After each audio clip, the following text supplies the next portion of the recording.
ಯಾಕೆ ಹೇಳಿದ್ರೆ ಒಬ್ಬ ವ್ಯಕ್ತಿಗೆ ಸನ್ಮಾನ ಸಿಗಬೇಕು ಅಂತ ಆದ್ರೆ ಮಿನಿಮಮ್ ನಾನು ಹೇಳಿದ್ ಕೇಳುದು ಒಂದು 60 ವರ್ಷ ಆದ್ರೂ ಆಗ್ಬೇಕಂತೆ. ನಮಗೆ ಏನ್ ಕೇಳಿದ್ರೆ ಪ್ರತಿಭಾ ಪುರಸ್ಕಾರ ಆ ಸಂಸ್ಥೆಯಿಂದ ತುಂಬಾ ಕಾರ್ಯಕ್ರಮ ಮಾಡಿದ್ದೆ ನಾನು. ಮಾಡಿದಿರಿ? ಹೌದು, ಈಗ 4 ವರ್ಷದಿಂದ ಮಾಡಿದ್ದೆ. ಒಂದ್ 2 ವರ್ಷದಿಂದ ಮಂಗಳೂರು ಯೂನಿವರ್ಸಿಟಿ ಕಾಲೇಜಲ್ಲಿ ರಾಜ್ಯ ಮಟ್ಟದ ಕಾರ್ಯಕ್ರಮ ಒಂದಾಗಿದೆ. ಒಳ್ಳೆ ಕಲಾವಿದ ರಂಗಕ್ಕೆ ಮಾತ್ರ ಆಚರಣೆ ಮಾಡ್ತಾನೆ, ಬೋಧನೆ ಮಾಡ್ತಾನೆ. ರಂಗದಿಂದ ಹೊರ ಬಂದ್ಮೇಲೆ ಅವನಿಗೆ ಸಂಸ್ಕಾರವಿಲ್ಲ ಅಂದ್ರೆ ಅದ್ ಹೇಳುದು. ಈಗ ಬರುವಂತ ಯುವ ಪೀಳಿಗೆಗೆ ಭಯ ಭಕ್ತಿ ಬೇಕು, ಸಂಸ್ಕಾರ ಬೇಕು. ದೊಡ್ಡವರ ಕಂಡ ಕ್ಷಣ ಅವ್ರಿಗೆ ಗೌರವ ಕೊಡೋದು ಅಂದ್ರೆ ಈಗೆಲ್ಲ ಸ್ವಲ್ಪ ಕಡಿಮೆ ಆಗಿದೆ ಅಂತ ಆ ಕಾರಣಕ್ಕಾಗಿ ಹೇಳುದು.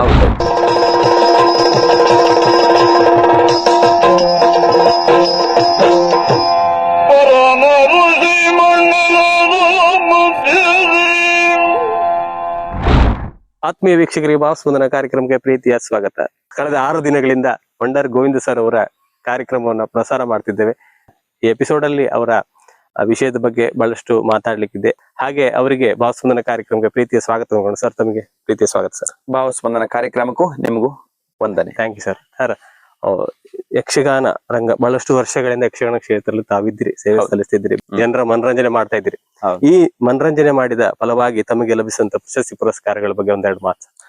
ಪ್ರಶಸ್ತಿ ಅಂತ ಹೇಳಿದ್ರೆ ಸನ್ಮಾನ ಹೆಚ್ಚಿನ ಕಡೆ ಆಗಿದೆ. ಅದನ್ನ ಸನ್ಮಾನ ಕೊಡುವಾಗ ನಾನ್ ಹೇಳುದು ನಮಗೆ ಸನ್ಮಾನ ಅಲ್ಲ. ಯಾಕೆ ಹೇಳಿದ್ರೆ ಒಬ್ಬ ವ್ಯಕ್ತಿಗೆ ಸನ್ಮಾನ ಸಿಗಬೇಕು ಅಂತ ಆದ್ರೆ ಮಿನಿಮಮ್ ನಾನು ಹೇಳಿದ್ ಕೇಳುದು ಒಂದು 60 ವರ್ಷ ಆದ್ರೂ ಆಗ್ಬೇಕಂತೆ. ನಮಗೆ ಏನ್ ಕೇಳಿದ್ರೆ ಪ್ರತಿಭಾ ಪುರಸ್ಕಾರ, ಯುವ ಕಲಾವಿದರಿಗೆ ನಮ್ಮ ಪ್ರತಿಭೆಗೆ ಪುರಸ್ಕಾರ ಅಂದ್ರೆ ಇನ್ನು ಬೆಳವಣಿಗೆ ಆಗ್ಲಿ, ಬೆಳೀಲಿ ಅಂತ. ಮಾರಣಕಟ್ಟೆ ಕೃಷ್ಣಮೂರ್ತಿ ಮಂಜರಿಂದ ಹೈದರಾಬಾದ್ ಅಲ್ಲಿ ಯಕ್ಷ ಮೋಹಿನಿ ಹೀಗಂತಲ್ಲೂ ನನಗೆ ಬಿರುದು ಕೊಟ್ಟು ಸನ್ಮಾನ ಮಾಡಿದ್ದಾರೆ. ಕಡೆಗೆ ಅದಾದ್ಮೇಲೆ ಮಲ್ಪೆಯಲ್ಲಿ ನಮ್ಮ ಮಗುವೀರ ಜಾತಿಯವರಿಂದ ದಿನೇಶ್ ಅಣ್ಣ ಅಂತ ಅವರಲ್ಲಿ ಪ್ರಮೋದ್ ಮಧ್ವರಾಜರ ಮುಖಾಂತರವಾಗಿ ಅಲ್ಲಿ ನನ್ನ ಸನ್ಮಾನ ಮಾಡಿಸಿದ್ದಾರೆ. ಮತ್ತಿಲ್ಲಿ ಅಶೋಕ್ ಕುಂದಾರ್ ಅವರು ಸಾಲಿಗ್ರಾಮ ಮಠದ ಚಂದ್ರಮುಖಿ ಸೂರ್ಯಸಖಿ ಆದ ವರ್ಷ ಶಿರೂರ್ ಮೂರ್ಖೆಯಲ್ಲಿ ಅಲ್ಲೊಂದು ದೊಡ್ಡ ಮಟ್ಟದ ಸನ್ಮಾನ ಮಾಡಿದ್ದಾರೆ. ಇಲ್ಲಿ ನಮ್ಮ ಮಾರುವೆಯಲ್ಲಿ ಗಣೇಶ್ ಚೌತಿ ಇದ್ರಲ್ಲಿ ಅಲ್ಲಿ ಹುಟ್ಟೂರ ಸನ್ಮಾನ ಅಂತ ಇಲ್ಲಿ ಸನ್ಮಾನ ಮಾಡಿದ್ದಾರೆ.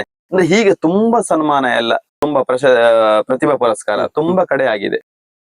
ಕಡೆಗೆ ಇಲ್ಲಿ ಸುಧೀರಣ್ಣ ಅಂತ ನಮ್ಮ ಪೆಟ್ರೋಲ್ ಬಂಕ್ ಅಲ್ಲಿ ಇರೋದು, ಕೊಕ್ಕರ್ಣೆಯ ಸುಧೀರಣ್ಣ ಅಂತ, ಅದು ಯಾವತ್ತೂ ನೆನ್ಪಿಟ್ಕೊಳ್ಳುವಂತಹದ್ದೇ. ಮೊಗವೀರ ಪೇಟೆಯಲ್ಲಿ ಮೊಗವೀರ ಕಲಾವಿದರಿಂದ ಮಗುವೀರ ಬಾಲೆ ಅಂದ್ರೆ ನಾಗಶ್ರೀ ಪ್ರಸಂಗ, ಮಗುವೀರ ಕಲಾವಿದರಿಂದ ಅವ್ರ ಮಗನ ಹುಟ್ಟುಹಬ್ಬಕ್ಕಾಗಿ, ಅವರಿಗೆ ಯಕ್ಷಗಾನ ಅಂದ್ರೆ ಬಹಳ ಇಷ್ಟ ಸುಧೀರಣ್ಣನಿಗೆ.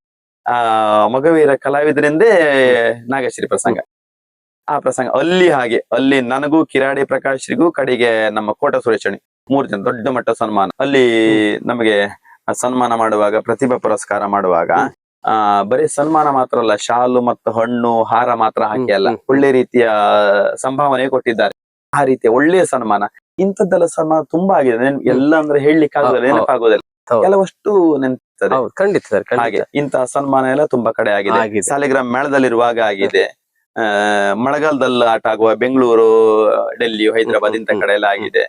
ಕಡೆಗೆ ಬೊಂಬೈಯಲ್ಲಿ ನಮ್ಮ ಜಿ ಶಂಕರ್ ಹಾಲ್ ಅಲ್ಲಿ ಹೋದ ವರ್ಷ ಅಲ್ಲ ಅದಕ್ಕೂ ಹಿಂದಿನ ವರ್ಷ ಒಂದು ಕಾರ್ಯಕ್ರಮ ಆದಾಗ 20ರ ಸಂಭ್ರಮ ಅಂತ ಆಗಿದೆ ಬೊಂಬೈಯಲ್ಲಿ. 20ರ ಸಂಭ್ರಮ ಅಲ್ಲಿಯೂ ಹಾಗೆ ನಮ್ಮ ಉಮೇಶ್ ಸುವರ್ಣ ಅವರೆಲ್ಲ ಸೇರಿ ಒಳ್ಳೆ ದೊಡ್ಡ ರೀತಿಯಲ್ಲಿ ಸನ್ಮಾನ ಮಾಡಿದ್ದಾರೆ. ಬಹಳಷ್ಟು ಸನ್ಮಾನಗಳು ಅಂದ್ರೆ ಎಲ್ಲ ಹೇಳಲಿಕ್ಕೆ ಕಷ್ಟ. ಈಗ ನೆನಪಿನ ವರ್ಷ ಹೇಳಿದಿರಿ. ಹೌದು ಸರ್, ತಾವು ಎಷ್ಟು ವರ್ಷ? 20 ವರ್ಷದ ಮಾಡಿದ್ರಿ.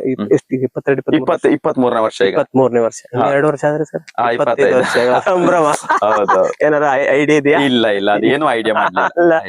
ಏನಾರು 25 ವರ್ಷದ ಇಲ್ಲ ಅಂದ್ರೆ ಆಗ್ಲಿ ಸರ್. 25 ವರ್ಷಗಳ ಕಾಲ ಸೇವೆ ಸಲ್ಲಿಸಿದ್ರಿ ತಾವು. ಅದಕ್ಕೆ ತಮಗೆ ಪ್ರಶಸ್ತಿ ಪುರಸ್ಕಾರಗಳು ಅರಸಿಕೊಂಡು ಬಂದಿದೆ, ಬೇರೆ ಏನಿಲ್ಲ. ಅದೇ ರೀತಿ ಸರ್, ತಾವು ಕೆಲವು ಕಾರ್ಯಕ್ರಮವನ್ನ ಸಂಘಟಿಸಿರ. ನಾದನೂಪುರ ಏನೋ ಕಾರ್ಯಕ್ರಮ ಅಲ್ಲ ಸರ್, ಅದನ್ನ ಹೇಳಿದ್ರಿ, ಅದ್ರ ಬಗ್ಗೆ ಒಂದೆರಡು ಮಾತು ಸರ್. ನಾದನೂಪುರ ಅಂದ್ರೆ ನಾದನೂಪುರ ಯಕ್ಷೋತ್ಥಾನ ಟ್ರಸ್ಟ್ ಅಂತ ನಂದೇ ಒಂದು. ಹೌದಾ? ಹೌದು. ಏನ್ ಕೇಳಿದ್ರೆ ಹೊರಗಡೆ ಎಲ್ಲ ತುಂಬಾ ಜನ ವಂಡರ್ ಒಂದು ಯಕ್ಷಗಾನ ಮಾಡಿಕೊಡಿ, 3 ತಾಸಿನ ಯಕ್ಷಗಾನ ಬೇಕು, ಮದುವೆ ಕಾರ್ಯಕ್ರಮಕ್ಕೂ ಅದಕ್ಕೆ ಹಬ್ಬಕ್ಕೂ ಇದಕ್ಕೆ. ಆವಾಗ ನಾವು ಏನೋ ಒಂದು ಬೋರ್ಡ್ ಇಲ್ದೆ ಮಾಡಿದ್ರೆ ಅದಕ್ಕೆ ವ್ಯಾಲ್ಯೂ ಇಲ್ಲ ಅಂತ. ಇದು ನಾದನೂಪುರ ಯಕ್ಷೋತ್ಥಾನ ಟ್ರಸ್ಟ್ ಅಂತ ಅದೊಂದು ಮಾಡ್ಕೊಂಡ್ರೆ, ಒಂದು ಕಾರ್ಯಕ್ರಮ ಮಾಡುವಾಗ ನನ್ನ ಇದರಲ್ಲಿ ಕಾರ್ಯಕ್ರಮ ಮಾಡುವಾಗ ಬೋರ್ಡ್ ಹಾಕೊಂಡು ಮಾಡಿದ್ರೆ ನಮ್ಮ ಸಂಸ್ಥೆಯಿಂದ ಅಂತ ಆಗ್ತದಲ್ಲ.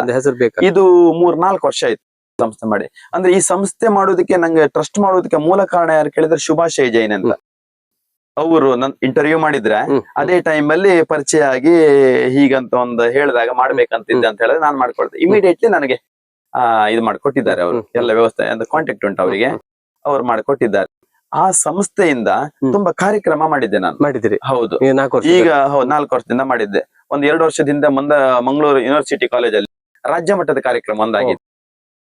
ದೊಡ್ಡ ದೊಡ್ಡ ರಾಜಕಾರಣಿ ಅವರು ಇವರೆಲ್ಲ ಬಂದಿದ್ದಾರೆ. ಅದಾದ್ಮೇಲೆ ಒಂದು 3 ತಿಂಗಳ ಹಿಂದೆ ಮೂಡುಬಿದ್ರೆ ಜೈನ ಮಠದಲ್ಲಿ ಅಲ್ಲೊಂದು ತಾಳಮದ್ಲೆ ಆಗಿದೆ. ತುಳು ಇದ್ರ ಬಗ್ಗೆ ಏನೋ ಅಲ್ಲೊಂದು ತಾಳಮದ್ಲೆ ಆಗಿದೆ. ಕಡೆಗೆ ಮೊನ್ನೆ ಒಂದು ಗೋಶಾಲೆಗಾಗಿ, ನಂಚಾರ್ ಗೋಶಾಲೆಗಾಗಿ ಕಾರ್ಯಕ್ರಮ ಅದೊಂದು ನಂಚಾರ್ ಗೋಶಾಲೆಗಾಗಿ ಮಾಡ್ಬೇಕಂತ ತುಂಬಾ ಹೋದ ವರ್ಷ ನಾನು ಯೋಚನೆ ಮಾಡಿದ್ದೆ. ಗೋಶಾಲೆ ಸಹಾಯಾರ್ಥವಾಗಿ ಒಂದು 25 ದಿನದಲ್ಲಿ ಒಂದು ಕಾರ್ಯಕ್ರಮ ಮಾಡಿದ್ದು. ಇಲ್ಲ ನಮ್ಮ ಮೈರ್ಕಮ್ಮಿ ಹಾಲ್ ಅಲ್ಲೇ ಯಕ್ಷಗಾನ ಮಾಡಿದ್ದು. ಹಾಲ್ ಅವರು ಮಾರಾಳಿ ಪ್ರತಾಪ್ ಹೆಗ್ಡೆ ಅಂತ ಫ್ರೀ ಕೊಟ್ಟು ಗೋಶಾಲೆಗಾಗಿ ನಮ್ಮೂರಿನ ಗೋಶಾಲೆಗೆ ಒಂದು ಕಾರ್ಯಕ್ರಮ ಮಾಡ್ತಿದ್ದೆ. 350-400 ಗೋವಿದ್ದು. ಆ ಗೋವಿಗಾಗಿ ಒಂದು ಕಾರ್ಯಕ್ರಮ. ಟೋಟಲಿ 3.5 ಲಕ್ಷ ಕಲೆಕ್ಷನ್ ಆಗಿದೆ ಒಂದು 25 ದಿನದಲ್ಲಿ. 2,30,000 ಖರ್ಚೆಲ್ಲ ಹೋಗಿ 2,30,000 ಉಳಿತಾಯ ಆಗಿದೆ. ಅದು ಪೂರ್ತಿ ಗೋಶಾಲೆ ಕೊಟ್ಟು ಖುಷಿ ಉಂಟು. ಗೋಶಾಲೆಗೆ ಕಾರ್ಯಕ್ರಮ ಖುಷಿ ಉಂಟು. ಅಂದ್ರೆ ನಿಮ್ಮ ಸಂಸ್ಥೆಯಿಂದ ಬಹಳಷ್ಟು ಕಾರ್ಯಕ್ರಮ ಮಾಡ್ತಾ ಇರ್ತೀರಿ. ಯಾರು ಆಸಕ್ತರು ಸಂಪರ್ಕಿಸಬಹುದು. ಮುಂದುವಾಗಿ ಇಂಥ ಕಾರ್ಯಕ್ರಮ ನನ್ನ ಆಸೆ ಏನು ಕೇಳಿದ್ರೆ ಗೋಶಾಲೆಗೂ ಅನಾಥಾಶ್ರಮಕ್ಕೂ ವೃದ್ಧಾಶ್ರಮ ಇಂಥದಕ್ಕೆ ಒಂದು ಕಾರ್ಯಕ್ರಮ ಮಾಡ್ಬೇಕಂತ ಆಸೆ ನನಗೆ. ಖಂಡಿತ ಈ ವರ್ಷ ಅನುಕೂಲ ಆಗಿದೆ ಗೋಶಾಲೆ ಮಾಡ್ಕೊಡೋದಕ್ಕೆ. ಕೈಲಾದಷ್ಟು ಸಹಾಯ ಅಷ್ಟೇ ಸರ್. ಅಂದ್ರೆ ಯಾರಿಗಾರು ಉಪಕಾರ ಆಗ್ಲಿ. ಈಗ ಗೋಶಾಲೆ ಕೊಟ್ಟರೆ ಅದೊಂದು ಉಪಕಾರ ನಿಜವಾಗಿ. ಅದು ಸಹಾಯಾರ್ಥವಾಗಿ ಮಾಡಿದ್ಕೊಳ್ಳಿ. ಯಾವುದೇ ಒಂದು ಕಾರ್ಯಕ್ರಮ ಸಹಾಯಾರ್ಥವಾಗಿ ಮಾಡಿದ್ಕೊಳ್ಳಿ ಅಲ್ಲೊಂದು ನಿಮಗೊಂದು ಏನೋ ಒಂದು ಸಮಾಧಾನ ಇದೆ, ಧನ್ಯತಾ ಭಾವ ಇರ್ತದೆ, ಸಮಾಧಾನ. ಇನ್ನು ಒಂದೇನು ಕೇಳಿದ್ರೆ ಇದೇ ನಾದೋಪುರ ಸಂಸ್ಥೆಯಿಂದ ಇಲ್ಲ ನಮ್ಮ ಯಕ್ಷಗಾನ ನನಗೇನು ಕೊಟ್ಟಿದ್ದೇನೆ ಅನ್ನೋದಕ್ಕೆ ನಾನು ಯಕ್ಷಗಾನಕ್ಕೆ ಏನ್ ಕೊಟ್ಟಿದ್ದೇನೆ ಅನ್ನೋದು ಒಂದು ಮಾತು ಬರ್ತದೆ. ನೀವು ಹೇಳಿದಾಗ 23 ವರ್ಷ 25 ಸಂಭ್ರಮ ಅಂತ ಕೇಳಿದ್ರೆ ಸಂಭ್ರಮ ಇಲ್ಲ.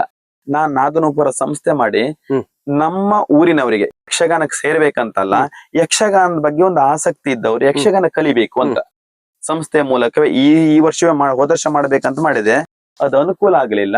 ಈಗ ಈ ಸಾರಿ ಮಾರ್ಚ್ ಏಪ್ರಿಲ್ ಆದ್ರೂ ಒಂದು ನಾದನೂಪುರ ಸಂಸ್ಥೆಯಿಂದ ಒಂದು ಕಲಿಕಾ ಕೇಂದ್ರ ಇಲ್ಲೇ ನಮ್ಮ ಇದ್ರಲ್ಲ ಊರಲ್ಲ ಮಾರ್ವೆಲ್ಲೇ ಮಾಡ್ಬೇಕಂತ ಆಸೆ ಹೊತ್ತಿದ್ದೆ. ನಮ್ಮ ಅಣ್ಣ ಎಲ್ಲ ಯಾವತ್ತೂ ಹೇಳಿದ್ದಾನೆ, ನೀನ್ ಕಲ್ತಿದ್ದೆ ಹೋದ ಕಲ್ತದಕ್ಕೆ ಯಕ್ಷಗಾನಕ್ಕೆ ಸೇರಿದಕ್ಕೆ ನೀನ್ ಯಕ್ಷಗಾನಿಗೆ ಏನ್ ಕೊಟ್ಟಿದ್ದೆ, ಏನಾದ್ರು ಒಂದಾಗ್ಬೇಕಂತ. ಆಗ ಚೋರಾಡಿ ರಾಜೇಶ್ ಶೆಟ್ರ್ ಅಂತ ಅವ್ರ ಮಗ ಕೃಷ್ಣರಾಜ ಹೇಳಿದ್ರು, ಮಾಡು, ಸಂಪೂರ್ಣ ಸಹಕಾರ ನಂದುಂಟು ಅಂತ ಹೇಳಿದ್ದಾರೆ. ಹಾಗೊಂದು ಮಾಡ್ಬೇಕಂತ ನನ್ನ ಆಸೆ. ಆಗ್ಲಿ ಸರ್. ಆ ಕಲಾಮಾತೆ ಯಾವಾಗ್ಲಿ ನಮ್ಮ ಶುಭ ಹಾರೈಕೆಗಳು. ಖಂಡಿತ ಸರ್. ಯಾಕಂದ್ರೆ ನೀವು ಇನ್ನೊಬ್ಬರನ್ನ ಬೆಳೆಸ್ತೀರಿ. ಅಂದ್ರೆ ಇನ್ನೊಬ್ರಿಗೆ ಕಲಿಸಿ ಅವ್ರನ್ನ ರಂಗಕ್ಕೆ, ಯಕ್ಷಗಾನ ರಂಗಕ್ಕೆ ಬಹಳಷ್ಟು ಅಂದ್ರೆ ಪ್ರಬುದ್ಧರನ್ನ ಕಳಿಸಿ ಕೊಡ್ಬೇಕು. ಯಾಕಂದ್ರೆ ನೀವು ಕಲಾವಿದರೇ ಅದಕ್ಕೆ ಮನಸ್ಸು ಮಾಡ್ಬೇಕು. ಕಲಾವಿದರು ಮನಸ್ಸು ಮಾಡಿದಾಗ ಉತ್ತಮ ಕಲಾವಿದರು ಬರ್ತಾರೆ. ಯಾಕಂದ್ರೆ ಹವ್ಯಾಸಿ ಕಲಾವಿದರು ಬಹಳಷ್ಟು ಜನ ಇದ್ದಾರೆ, ಯೂಟ್ಯೂಬ್ ನೋಡಿ ಬರುವವರು. ಅದಕ್ಕಿಂತ ಕಲಿತು ಬರುವವರು ಬೇಕು ಮುಖ್ಯವಾಗಿ. ಕಲಿತು ಬರುವವರಿಂದ ಈ ನಮ್ಮ ಯಕ್ಷಗಾನದ ಈ ಪಯಣ ಸಾಕ್ತದೆ. ಯಾಕಂದ್ರೆ ಯಕ್ಷಗಾನ ಬಹಳಷ್ಟು ವರ್ಷ ನಿಲ್ತದೆ. ಈ ಯೂಟ್ಯೂಬ್ ಅದ್ರಲ್ಲಿ ನೋಡಿ ಬರುವವರು ಅಲ್ಪ ಕಾಲಕ್ಕೆ ಅಂದ್ರೆ ಅಲ್ಲಿ ನಿಂತು ಬಿಡ್ತಾರ ಅವ್ರು. ಅದು ಏನು ಕೇಳಿದ್ರೆ ವಯಸ್ಸಿನ ಮಿತಿ ಇಲ್ಲ, ವಯಸ್ಸಾದವರು ಬಂದು ಕಲಿಬಹುದು ಆಗೊಂದು ತೀರ್ಮಾನ. ಅಲ್ಲಿ ಏಜ್ ಆದವರು ವೇಷ ಮಾಡಬಹುದು, ಒಂದಿನದ ಮಟ್ಟಿಗೆ ವೇಷ ಮಾಡಬಹುದು. ಮತ್ತೆ ಯಾರ ಹತ್ರ ಹಣ ಪಡೆಯುವುದಿಲ್ಲ, ಫ್ರೀ ಆಗಿ ಕಲಿ. ವಾರಕ್ಕೊಂದ್ಸರಿ ಒಂದು ಕ್ಲಾಸ್ ಮಾಡ್ಬೇಕಂತ ಈಗೊಂದು ತೀರ್ಮಾನ ಮಾಡಿದ ನನ್ನ ಆಸೆ. ಹೀಗೆ ಆಗ್ಲಿ ಸರ್, ಶುಭವಾಗ್ಲಿ. ನಿಮ್ಮ ಒಂದು ಯಕ್ಷಗಾನ ನಿಮಗೆ ಇಷ್ಟು ಕೊಟ್ಟಾಗ ನೀವು ಯಕ್ಷಗಾನಕ್ಕೆ ಏನಾದ್ರು ಕೊಡ್ಲೇಬೇಕಲ್ಲ, ಅದನ್ನ ಮಾಡಿ, ಅದೊಂದು ಕೆಲಸ ಮಾಡಿ. ಶುಭವಾಗ್ಲಿ ಸರ್. ಬಹಳಷ್ಟು ವರ್ಷಗಳ ಕಾಲ ಯಕ್ಷಗಾನ ರಂಗದಲ್ಲಿ ಅಂದ್ರೆ ಸದ್ಯದಲ್ಲಿ 25 ವರ್ಷ ಆಗ್ತದೆ. ಇಷ್ಟು ವರ್ಷದ ಅನುಭವದಲ್ಲಿ ನಮ್ಮ ಈಗಿನ ಯುವ ಜನತೆಗೆ ನೀವು ಕಿವಿ ಮಾತು ಹೇಳಿದರೆ ಅವ್ರು ಕೇಳ್ತಾರೋ ಬಿಡ್ತಾರೋ, ನೀವು ಹೇಳುದಿದ್ರೆ ಏನ್ ಹೇಳಿಕ್ಕೆ ಇಷ್ಟಪಡ್ತೀರಿ? ಹೇಳುವುದಂತ ಕೇಳಿದ್ರೆ, ಯಕ್ಷಗಾನವನ್ನು ಉಳಿಸುವ ಪ್ರಯತ್ನ ಯಾರಿಗೂ ಬೇಡ. ಇದು ಕಿಶನ್ ಹೆಗಡೆ ಹೇಳ್ತಾ ಇದ್ರು ವೇದಿಕೆಯಲ್ಲಿ, ಯಕ್ಷಗಾನ ಯಾವತ್ತೂ ಉಳಿತದೆ, ಆದ್ರೆ ಉಳಿದ ಯಕ್ಷಗಾನವನ್ನು ಬೆಳೆಸುವಲ್ಲಿ ನಾವೆಲ್ಲ ಪ್ರಯತ್ನ ಮಾಡಬೇಕು. ಯಕ್ಷಗಾನ ಯಾವತ್ತೂ ಚಿರನೂತನವೇ, ಲೈಫ್ ಲಾಂಗ್. ಅದನ್ನ ಯಾರಿಗೂ ಇದು ಮಾಡ್ಲಿಕ್ಕೆ ಆಗುದಿಲ್ಲ. ಪೂರ್ವದಿಂದ ಬಂದಂತ ಕಲೆ ಅದು ಕೊನೆಯವರೆಗೂ ಇರ್ತದೆ. ಆದ್ರೆ ಉಳಿದ ಕಲೆ ಯಾವತ್ತೂ ಬೆಳೆಬೇಕು ಅಂತಾರೆ ಪ್ರತಿಯೊಬ್ಬರ ಪ್ರೋತ್ಸಾಹ ಬೇಕು ಅಲ್ವಾ? ಒಂದು ಯುವ ಪೀಳಿಗೆಗೆ ಏನು ಕೇಳಿದ್ರೆ, ಪ್ರಥಮವಾಗಿ ಮುತ್ತೆ ಹೆಗಡೆ ಒಂದು ಮಾತು ಹೇಳ್ತಾ ಇದ್ರು, ನೀನು ಕಲಾವಿದನಾಗದೆ ಇದ್ರ ತೊಂದ್ರೆ ಇಲ್ಲ, ದೇಶಕ್ಕೊಬ್ಬ ಒಳ್ಳೆ ಪ್ರಜೆ ಆಗ್ಬೇಕು ಅಂತ. ಏನ್ ಕೇಳಿದ್ರೆ, ನಿನ್ನಲ್ಲಿ ಸಂಸ್ಕಾರ ಉಂಟು ಅಂತ ಹೇಳಿದ್ರೆ ಎಲ್ಲವೂ ನಿನ್ನನ್ನ ಹತ್ರ ಕರೀತದೆ, ಎಲ್ಲರೂ ನಿನ್ನ ಹತ್ರ ಕರೀತಾರೆ. ಈಗ ಸಂಸ್ಕಾರವೇ ಇಲ್ಲ ಅಂತ ಆದ್ರೆ ಒಳ್ಳೆ ಕಲಾವಿದ ರಂಗಕ್ಕೆ ಮಾತ್ರ ಆಚರಣೆ ಮಾಡ್ತಾನೆ, ಬೋಧನೆ ಮಾಡ್ತಾನೆ. ರಂಗದಿಂದ ಹೊರ ಬಂದ್ಮೇಲೆ ಅವನಿಗೆ ಸಂಸ್ಕಾರವೇ ಇಲ್ಲ ಅಂದ್ರೆ ಕಷ್ಟ. ಅದೇ ಹೇಳುದು, ಈಗ ಬರುವಂತ ಯುವ ಪೀಳಿಗೆಗೆ ಭಯ ಭಕ್ತಿ ಬೇಕು, ಸಂಸ್ಕಾರ ಬೇಕು. ದೊಡ್ಡವರ ಕಂಡ ಕ್ಷಣ ಅವ್ರಿಗೆ ಗೌರವ ಕೊಡೋದು ಈಗೆಲ್ಲ ಸ್ವಲ್ಪ ಕಡಿಮೆ ಆಗಿದೆ ಅಂತ ಆ ಕಾರಣಕ್ಕಾಗಿ ಹೇಳೋದು. ಇದು ಬೇಕು ಯುವ ಪೀಳಿಗೆಯಲ್ಲಿ. ಯಕ್ಷಗಾನದಲ್ಲಿ ಆ ರೀತಿಯಾಗಿ ಮಕ್ಕಳು ಅವರ ಬುದ್ಧಿಯನ್ನು ಅಳವಡಿಸಿಕೊಂಡ್ರೆ ಬಹಳ ಒಳ್ಳೆಯದು ಅಂತ ನನ್ನ ಒಂದು ಅವರಿಗೊಂದು ಕಿವಿ ಮಾತು. ಗುರು ಹಿರಿಯರ ಒಂದು ಅಂದ್ರೆ ಅವರ ಬಗ್ಗೆ ಒಂದು ಬೇಕು, ಒಂದು ಗೌರವ ಬೇಕು. ಹೌದು, ಅವರು ಅಂದ್ರೆ ಅದೊಂದು ಬೆಳೆಸ್ಕೊಂಡು ಬರ್ಬೇಕು. ಹೌದು, ಒಳ್ಳೆ ನಿಜವಾಗಿ ಸರ್. ಆಗ್ಲಿ ಸರ್, ಬಹಳ ಖುಷಿ ಆಯ್ತು ಸರ್ ತಮ್ಮೊಂದಿಗೆ. ಈಗ ನಿಮ್ಮ ಮನೆಗೆ ಬಂದ್ವಿ, ನಿಮ್ಮ ಸಂದರ್ಶನವನ್ನ ಮಾಡ್ತಿದ್ವಿ. ಬಹಳ ಖುಷಿಯಿಂದ ನೀವು ನಮ್ಮ ಜೊತೆ ಮಾತುಕತೆ ಆಡಿದಿರಿ. ಇದ್ರೆ ಕಣ್ಣಲ್ಲಿ ಇದ್ರು ಕೂಡ ಈಗ ಮೊದ್ಲ ತರ ಅಲ್ಲ, ಬೆಳಿಗ್ಗೆವರೆಗಿಲ್ಲ ಈಗ ಕಾಲಮಿತಿ ಅದ ಕಡೆ ಅದೊಂದು ಸ್ವಲ್ಪ ಅನುಕೂಲ. ನೀವು ಸಿಗ್ತೀರಿ ನಮ್ಮ ಕೈಗೆ, ಎಲ್ಲಿರಿ ಅಲ್ಲಿ ಸಿಗ್ತೀರಿ, ನಿದ್ರೆ ಮಾಡ್ತಿರ್ತೀರಿ. ಆದ್ರಿಂದ ಸರ್ ಬಹಳ ಖುಷಿ ಆಯ್ತು ಸರ್. ನಮ್ಮ ವೀಕ್ಷಕರಿಗೂ ಕೂಡ ನಿಮ್ಮ ವಿಷಯ ತಿಳಿದು ಬಹಳ ಖುಷಿ ಆಯ್ತು. ನಿಮಗೆ ಶುಭವಾಗಲಿ. ನೀವೇನೋ ಮಾಡ್ಬೇಕು ಅಂತ ಅನಿಸ್ಕೊಂಡಿದ್ರೆ ಅದೆಲ್ಲ ನಿಮ್ಮ ಕೈಗೂಡಲಿ ಅನ್ನುವಂತ ಶುಭ ಹಾರೈಕೆಗಳು ನಮ್ಮ ಮತ್ತು ನಮ್ಮ ವೀಕ್ಷಕರ ಪರವಾಗಿ ಶುಭ ಹಾರೈಸ್ತೇವೆ ಸರ್. ಅದೇ ರೀತಿ ನಿಮಗೆ ನಮ್ಮ ಚಾನೆಲ್ ಪರವಾಗಿ ಪ್ರೀತಿಯ ಧನ್ಯವಾದಗಳು ಸರ್. Thank you. ನಾನು ಹಾಗೆ ಭಾವಸ್ಪಂದನ ಕಾರ್ಯಕ್ರಮದವರು ಇಲ್ಲಿವರೆಗೆ ಬಂದು ನನ್ನ ಮನದಾಳದ ಮಾತನ್ನೆಲ್ಲ ಹೇಳಿಕೊಳ್ಳುವುದಕ್ಕೆ ಒಂದು ಅವಕಾಶ ಮಾಡಿಕೊಟ್ರಿ. ನಿಮಗೂ ನಿಮ್ಮ ಯೂಟ್ಯೂಬ್ ಚಾನಲಿಗೂ ವಂದನೆ. Thank you sir. Thank you. ಧನ್ಯವಾದಗಳು. ಆತ್ಮೀಯ ವೀಕ್ಷಕರೇ, ಇದಾಗಿತ್ತು ಬಂಡಾರ್ ಗೋವಿಂದ ಸರ್ ಅವರ ಯಕ್ಷಗಾನ ಪಯಣದ ಮಾಹಿತಿ. ಅದೇ ರೀತಿ ಅವರ ಸಂದರ್ಶನದ ವಿಡಿಯೋ. ಈ ವಿಡಿಯೋ ಕೊನೆಯ ವಿಡಿಯೋ ಆಗಿದೆ. ಅದೇ ರೀತಿ ಅವರಿಗೆ ನಮ್ಮ ನಿಮ್ಮೆಲ್ಲರ ಪರವಾಗಿ ಧನ್ಯವಾದ ತಿಳಿಸಿ ಆಯ್ತು. ಹಾಗೆ ಬಹಳಷ್ಟು ವಿಷಯವನ್ನ ಅವರು ತಿಳಿಸಿದ್ರು, ಅವರ ಸಾಧನೆ ಬಗ್ಗೆ, ಅವರ ಯಕ್ಷಗಾನ ಕಲಿಕೆಯ ಬಗ್ಗೆ. ಅದೇ ರೀತಿ ಕೊನೆಯದಾಗಿ ಅವರ ಕೆಲವು ಮುಂದಿನ ಯೋಜನೆಗಳ ಬಗ್ಗೆ ಕೂಡ ತಿಳಿಸಿದ್ರು. ಅವರ ಯೋಜನೆಗಳೆಲ್ಲ ಫಲಪ್ರದವಾಗಲಿ, ಅವರ ಯಕ್ಷಗಾನ ಜೀವನ ಹೀಗೆ ಮುಂದುವರಿಯಲಿ. ಇನ್ನು ಸಣ್ಣ ಪ್ರಾಯ, ಇನ್ನು ಬಹಳಷ್ಟು ವರ್ಷಗಳ ಕಾಲ ಯಕ್ಷಗಾನದ ಸೇವೆ ಮಾಡುವಂತ ಸುಯೋಗ ಅವರಿಗೆ ಒದಗಲಿ. ಅದೇ ರೀತಿ ಅವರಿಗೆ ಶುಭವಾಗಲಿ ಅಂತ ತಿಳಿಸುತ್ತಾ, ಮುಂದಿನ ವಾರ ಇನ್ನೋರ್ವ ಅತಿಥಿಯೊಂದಿಗೆ ನಿಮ್ಮ ಮುಂದೆ ಬರ್ಲಿಕ್ಕಿದ್ದೇವೆ ಭಾವಸ್ಪಂದನ ಕಾರ್ಯಕ್ರಮದಲ್ಲಿ. ನೋಡ್ತಾ ಇರಿ. ಪ್ರತಿದಿನ ರಾತ್ರಿ 8 ಗಂಟೆಗೆ Rajesh book Barkur YouTube channel ನಲ್ಲಿ ಭಾವಸ್ಪಂದನ ಪ್ರಸಾರ ಆಗ್ತಿದೆ. ಬಹಳಷ್ಟು ಜನ ವೀಕ್ಷಿಸ್ತಿದ್ದೀರಿ. ವೀಕ್ಷಿಸುತ್ತಾ ಇರತಕ್ಕಂತ ಎಲ್ಲರಿಗೂ ಪ್ರೀತಿಯ ಧನ್ಯವಾದ ತಿಳಿಸ್ತೇವೆ. ಅದೇ ರೀತಿ ಶೇರ್ ಮಾಡಿ ಪ್ರೋತ್ಸಾಹಿಸಿ.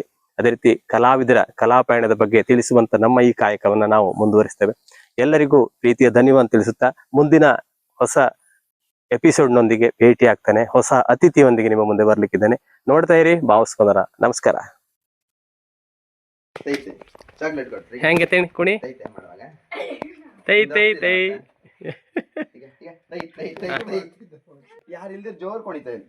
ಎಂತ ಹೆಸರು ಹೇಳಿ sir? Purvansh. Purvansh. Hello Purvansh, how are you?